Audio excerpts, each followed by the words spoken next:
எல்லோருக்கும் வணக்கம். இன்னைக்கு நம்ம பார்க்கக்கூடிய சப்ஜெக்ட் ரெட் ஸ்னீக்கர்ஸ் இஃபெக்ட் என்றால் என்ன? பாருங்களேன், ரொம்ப கோடீஸ்வரர்கள் இருக்காங்க, பெரிய பணக்காரர்கள் வெளி உலகத்தில் ரொம்ப சிம்பிளா நடந்துப்பாங்க. கரெக்டா? ரொம்ப சாதாரண மக்கள் தன்னை சொசைட்டியில் ஒரு பெரிய கெத்தாக காண்பிக்கிற மாதிரி அவங்க நடந்துப்பாங்க. இந்த இஃபெக்டுக்கு பேர் தான் ரெட் ஸ்னீக்கர்ஸ் இஃபெக்ட். ஓகேவா? இப்போ சில மாதங்களுக்கு முன்னாடி நான் ஒரு யோகா சென்டர் திறந்தாங்க காஞ்சிபுரம் பக்கத்தில். அதுக்கு நான் போயிருந்தேன். இந்த பத்மநாபபுர கஷேத்திரம் இருக்குல்ல, கேரளாவில் இருக்கு இல்லையா, ட்ரிவாண்டத்தில், அதோடைய அந்த ராணி அந்த அம்மா வந்திருந்தாங்க. எவ்வளோ எளிமைன்னா உடலில் ஒரு சொட்டு தங்கம் அவங்க எதுவும் போட்டுக்கல, ஒரு ஆபரணம் கிடையாது.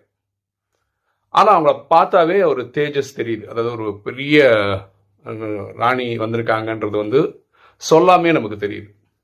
அப்போ இதுதான் ரெட் ஸ்னீக்கர்ஸ் எஃபெக்ட். அவங்க உலகத்திலே பெரிய கோடீஸ்வரி அவங்க.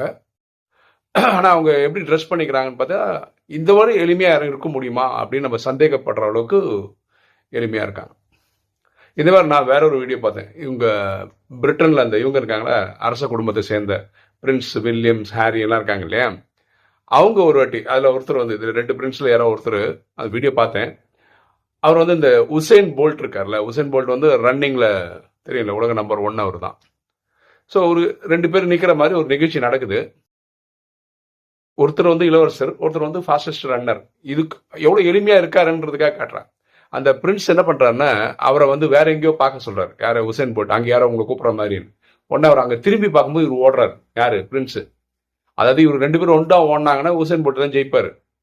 அது அவருக்கும் தெரியும். அதனால தான் இந்த பிரின்ஸ் என்ன பண்ணுற, அங்கே பாருங்கன்னா உடனே திரும்ப ஓடி போய் ஜெயிச்சு வந்தார். அதாவது பல பேருக்கு முன்னாடி அவர் ரொம்ப சிம்பிளாக இருக்கேன், எளிமையாக இருக்கேன்னு காமிச்சுக்கிறாரு. யாரு?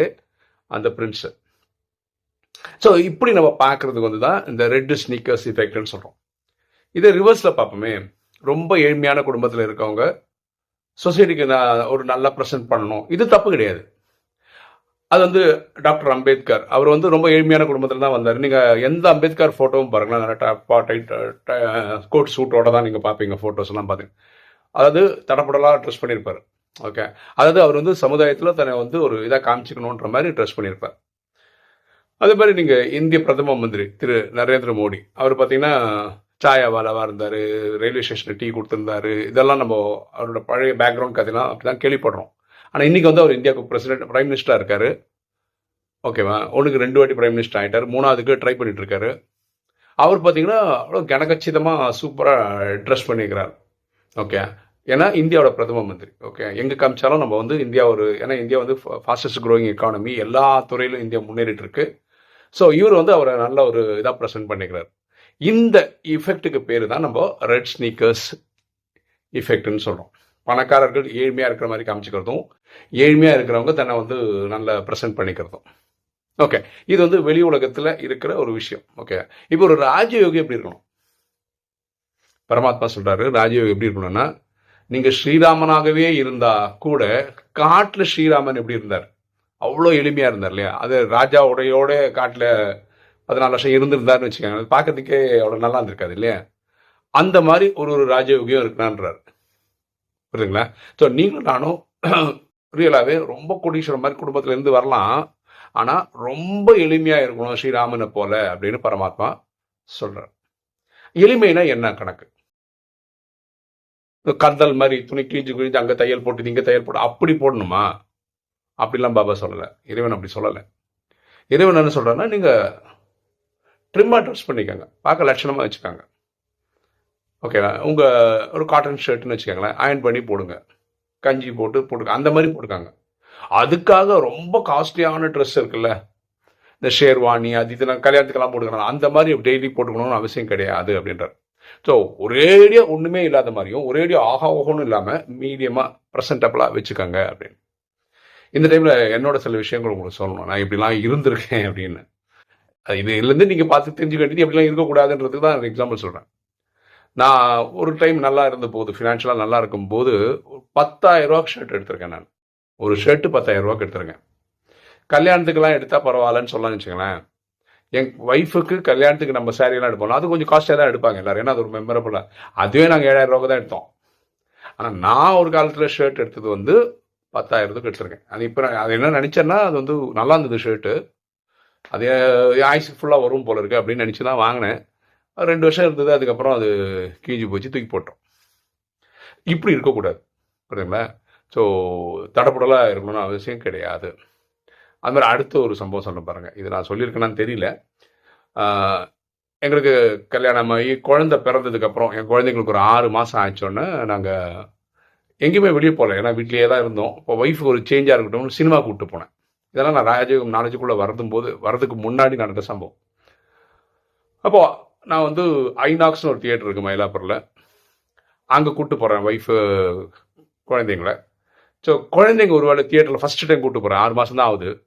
ஓன்னு அழுதா என்ன பண்ணுறது அப்படின்னு சொல்லிட்டு நான் என்ன பண்ணேன், எங்கள் அம்மாவையும் அக்காவும் கூப்பிட்டு போனேன். எங்கள் அம்மாவும் அக்காவும் ஏற்கனவே அந்த படத்தை பார்த்துட்டாங்க. ஸோ ஒருவேளை குழந்தைங்க அழுதாங்கன்னா இவங்ககிட்ட கொடுத்து அனுப்பிச்சுற மாதிரி நாங்கள் 2 பேரும் படம் பார்க்குற மாதிரி ஐடியாவோட போனோம். அது ரஜினிகாந்தோட ஒரு படம், சிவாஜின்னு நினைக்கிறேன் அந்த படத்தோட பேர். தியேட்டரில் போய் உட்காந்துட்டோம். 2வது 3வது மினிட்ல ஒரு பாட்டு. எல்லாம் ஐநாக்ஸ்லாம் தெரியுங்களா, ஸ்பீக்கர் சவுண்டு காது கிழியும். இது சத்தம் அந்த பாட்டு கேட்ட உடனே குழந்தைங்க ஓன்னு அழ ஆரம்பிச்சாங்க 2 பேருமே. எந்த அளவுக்கு அழறாங்கன்னா பாக்கி எல்லாரும் சினிமா பார்க்க முடியாது. அந்த அளவுக்கு குழந்தைங்க பயந்துட்டாங்க.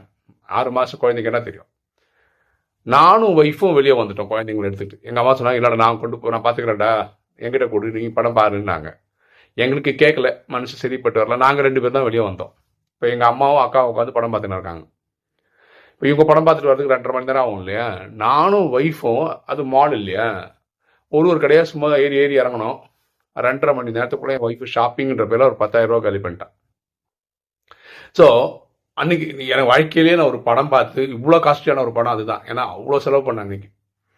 இப்படியும் வாழ வேண்டிய அவசியம் கிடையாது. அதாவது ரொம்ப லாவிஷாக செலவு பண்ணியில் இப்படி இருக்க வேண்டிய அவசியம் கிடையாது. பைசா இருக்குன்னா ஒரேடியே ஆட்டம் போடுறது, ஒன்றும் இல்லாதனா பிச்சைக்கார மாதிரி இருக்கிறது, இந்த மாதிரி வாழ்க்கை நம்ம வாழ வேண்டிய அவசியம் கிடையாது. அது ஒரு உணவில் எளிமையாக இருக்கேன் அப்படின்ற பேரில் நீங்கள் ரேஷன் அரிசி சாப்பிடுன்னு பரமாத்மா சொல்லலை. அதுக்கு தினசரி நான் பாஸ்மதி ரைஸ் தான் சாப்பிடுவேன் அப்படியும் இருக்காதுங்கன்றப்ப ஒரு டீசெண்டாக பொன்னி அரிசி சாப்பிடுங்க, சரியா? ஸோ இதுக்கு ஒரு அர்த்தம் நமக்கு புரியணும். அதுக்கு தான் எக்ஸாம்பிள்ஸ்லாம் சொல்கிறேன். எப்படி இருக்கக்கூடாதுன்றதுக்கு என்னோட லைஃப் வந்து நான் 2 எக்ஸாம்பிள் சொன்னேன். எப்படி இருக்கணும்னா அதுதான் பரமாத்மா ரொம்ப சிம்பிளாக சொல்கிறாரு. ஸ்ரீராமன் காட்டில் இருக்கும்போது எப்படி எளிமையாக இருந்தாரோ அப்படி இருக்கணும் அப்படின்னு சொல்கிறார், சரியா? அதாவது நம்ம நடை உடை பாவனையில் நம்ம வந்து ஒரு என்ன சொல்கிறது, ஒரு மெச்சூர்டான ஆளுன்னு அப்படி இல்லை. இந்த தெய்வீக குணங்கள், தெய்வீக கலைகள், அஷ்டசக்திகளை நமக்குள்ளே கொண்டு வந்து நம்ம முகத்தின் வழியாக மக்கள் பார்க்கும்போது ஒரு தேவதையை பார்த்த ஒரு ஃபீலிங் கிடைக்கும். இது எப்போ வரும் அப்படின்னு பார்த்தீங்கன்னா, நீங்கள் இறைவன் நினைவில் இருந்து இருந்து இருந்து இருந்து தூய்மை ஆக ஆக ஆக நம்ம முகத்தில் ஒரு தேஜஸ் வரும். கண்டிப்பாக அப்படி தான் வரும். நீங்களே பாருங்களேன், இங்கேயே பெரிய சாது சன்னியாசிகள் எல்லாம் பாருங்களேன், அந்த முகத்தை பார்க்கும்போது அவங்க ரொம்ப எளிமையாக தான் இருப்பாங்க. அவங்க முகத்துலேருந்து ஒரு எனர்ஜி அப்படியே ரேடியேட் ஆகிட்டே இருக்கும். இதுதான் உண்மையான அலங்காரம். நம்ம பண்ணுற ஆடை, உடை போடுறது, மேக்கப்பு, இதெல்லாம் வந்து உடலுக்கான அலங்காரம். ஆத்மாவுக்கான அலங்காரம் வந்து தெய்வீக குணங்கள், தெய்வீக கலைகள், அஷ்டசக்திகள் தான். இது நினைவு பண்ண வரும். இந்த வாணி படித்து ஞானத்தை அதிகப்படுத்தும் போது வரும், சரியா? இப்போ உங்கள் பார்வை என்ன? நீங்கள் எதில் இம்பார்ட்டன்ஸ் கொடுக்குறீங்க? உடல் அலங்காரத்திலையா இல்லை ஆத்மா அலங்காரத்திலையா அப்படின்றத கமெண்ட் செக்ஷனில் போட்டிங்கன்னா நல்லாயிருக்கும். ஓகே, இனி ஒரு தகவல். அதாவது இனி ஒரு ஆத்மா கேட்ட கேள்வி, அது ஒரு தனியாக வீடியோலாம் போட முடியாதுன்றதுனால இதிலே சொல்லிடுறோம். இந்த இறைவன் வந்து அடிக்கடி ஒரு வார்த்தை சொல்கிறார், காக்கை எச்சிலுக்கு சமம். அதாவது இங்கே கலியுகத்தில் கிடைக்கக்கூடிய சந்தோஷம் அவ்வளோதான் அப்படின்றார். அவன் கேட்குற கேள்வி என்னென்னா, வேற எல்லாம் பறவைங்களும் இருக்குல்ல, ஏன் வந்து காக்கையை வச்சு பேசுகிறாரு அப்படின்னு கேட்டாங்க. எனக்கு தெரிஞ்சு தனியாக வேற ஒரு பறவை வச்சு சொல்ல வேண்டிய எக்ஸாம்பிள் இல்லை. இது ஒரு நம்ம எக்ஸாம்பிளாக சொல்கிறதுனால சொல்கிறாங்க. இப்போ பாருங்க, ஒரு எக்ஸாம்பிள் என்ன சொல்கிறோம், ஒரு பானை சோற்றுக்கு ஒரு சோறு பதம்னு சொல்கிறோம். ஆனால் ஆக்சுவலாக எத்தனை பேர் வீட்டில் பானையில் சமைக்கிறோம்? சில்வர் பாத்திரத்தில், அலுமினியம் பாத்திரத்தில், குக்கரில் இப்படி தானே சமைக்கிறோம். ஆனால் பழமொழி சொல்லும் போது அப்படி தானே சொல்கிறோம், ஒரு பானை அப்படி தான். இது காக்கை எச்சிலுக்கு சமன்றது அந்த காக்காவோட சேர்ந்து தான் சொல்கிறோம். பொதுவாக என்ன சொல்கிறோம், காக்கை எச்சில் வந்து ரொம்ப தூரத்துலேருந்து பார்க்கும்போது ஒரு மாதிரி ஏதோ மின்ற மாதிரி இருக்கும், ஏதோ ஒரு வேல்யூபிள் விஷயம். இது பக்கத்தில் போகும்போது தான் தெரியும் அந்த எச்சில்னு, சரியா? ஸோ அந்த மாதிரி கலியுகத்தில் இருக்க சுகம் வந்து பார்க்கறதுக்கு வந்து ஆஹா ஓஹோன்னு தெரிஞ்ச மாதிரி இருந்தால் கூட அதனால் ஒரு பிரயோஜனம் கிடையாது. இது வந்து இங்கிலீஷில் மிரேஜ்னு சொல்லுவாங்க. காணல் நீர்னு சொல்கிறோம் பார்த்தீங்களா, ஒரு டெசர்ட்ல இருந்து பார்த்தீங்கன்னா ஒரு தார் பாலைவனம் மாதிரி ஒரு இடத்துல இருந்து பார்த்தீங்கன்னா ரொம்ப தூரத்தில் எங்கே தண்ணி இருக்க மாதிரி இருக்கும். அங்கே பக்கத்தில் போகும்போது தான் தெரியும் அங்கே ஒன்றும் இல்லை, திரும்பி கொஞ்சம் தூரத்தில் தண்ணி தெரியுமா. ஸோ அந்த மாதிரி தான் இங்கே இருக்க சுகம்னு. இந்த சுகம் வந்து அல்ப காலத்துக்கு சுகம்ன்றது சொல்றதுக்காக தான் பரமாத்மா அப்படி சொல்றாங்க. ஸோ ஒவ்வொன்றுக்கும் ஒரு எக்ஸாம்பிள். அங்கதனை போல ஸ்டெடியா இருக்கணும்ன்றார். அது ராமாயணத்தில் வர ஒரு கதாபாத்திரம். அந்த மாதிரி வாழ்ந்தவங்க நிறைய பேர் இருக்காங்க. ஆனா அது ஒரு எக்ஸாம்பிளா சொல்லும்போது கரெக்டா செட் ஆகுதுன்றதால அங்கதனை வச்சு எக்ஸாம்பிளா சொல்றாரு. ஸோ நம்ம ஒவ்வொன்றுக்கும் ரொம்ப டீப்பா போய் இதுக்கு ஏன் அது சொல்லலாம், அதுக்கே இது சொல்லலாம்னு பார்க்க வேண்டிய அவசியம் கிடையாது. தெரிஞ்சுக்கணும் ட்ரை பண்ற முயற்சியில பார்க்கறது தப்பும் கிடையாது. ஓகே, எனக்கு அவங்க ஆர்வம் பிடிக்குது, ரொம்ப சந்தோஷம்தான். ஆனா ரொம்ப டீப்பா போறோன்ற பேர்ல வந்து இதுல எல்லாம் போய் மாட்டிக்கிட்டு டைம் வேஸ்ட் பண்ண வேண்டாம்ன்றது என்னோட தாழ்மையான கருத்து. ஆனா தெரிஞ்சுக்கணும்னு முயற்சி பண்றப்ப நான் அதுதான் பண்றேன். கரெக்டா, எல்லாத்துக்கும் அர்த்தம் தெரியணும்னு நினைச்சு தான் நிறைய கத்துக்க ட்ரை பண்றோம். எனக்கு தெரிய வந்த உண்மைகள் எல்லாம் யூடியூப்ல உங்க கூட ஷேர். ஓகே, இன்னைக்கு வீடியோ உங்களுக்கு பிடிச்சிருக்கும்னு நினைக்கிறேன். லைக் பண்ணுங்க, சப்ஸ்கிரைப் பண்ணுங்க, ஃப்ரெண்ட்ஸ் சொல்லுங்க, ஷேர் பண்ணுங்க, கமெண்ட்ஸ் போடுங்க. தேங்க்யூ.